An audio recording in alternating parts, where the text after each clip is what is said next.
மற்றொரு அண்மை செய்தியை தற்பொழுது பார்த்து கொண்டிருக்கிறோம்.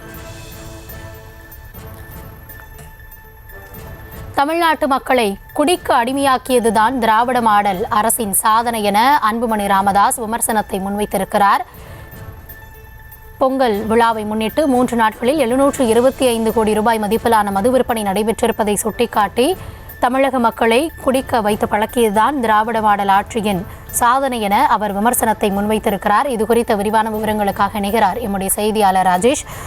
கூடுதல் விவரங்களை வழங்கலாம். கௌதமி, வணக்கம். பொங்கல் பண்டிகையை ஒட்டி 3 நாட்களில் தமிழ்நாட்டில் 725 கோடிக்கு மது விற்பனை நடைபெற்றிருப்பதாக, இது மிகவும் வருத்தப்பட வேண்டிய செய்தி எனவும் பாமக தலைவர் அன்புமணி ராமதாஸ் குற்றச்சாட்டை முன்வைத்திருக்கின்றார்.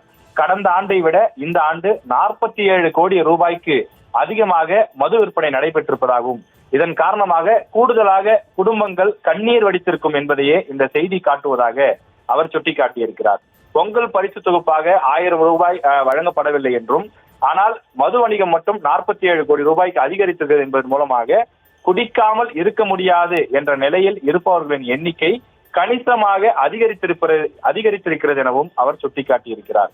ஒருபுறம் முதலமைச்சர் போதையின் பாதையில் யாரும் செல்ல வேண்டாம் என விளம்பரம் செய்கிறார்.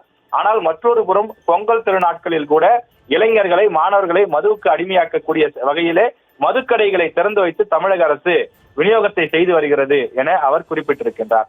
குறிப்பாக +2 மதிப்பெண்கள் வெளியாகும் போது வட தமிழ்நாடு தொடர்ந்து பின்தங்கி இருப்பதாகவும், ஆனால் இந்த மது வணிகத்தை பார்க்கும் போது வட தமிழ்நாடு முதலிடத்தில் இருப்பதாகவும், தொடர்ந்து ஏழை எளிய மக்கள் பாதிக்கப்படக்கூடிய ஒரு நிகழ்வாகத்தான் இந்த மது விற்பனை நடைபெறுகிறது என்றும் அவர் வருத்தத்தோடு பதிவு செய்திருக்கிறார். மேலும் தமிழ்நாட்டில் மூலை முடுக்கெல்லாம் கஞ்சாவும் மதுவும் தான் தாராளமாக கிடைப்பதாகவும், அதனால் தமிழ்நாடு சீரழிவை நோக்கி வேகமாக பயணித்துக் கொண்டிருக்கிறது எனவும் அன்புமணி ராமதாஸ் குறிப்பிட்டிருக்கிறார்.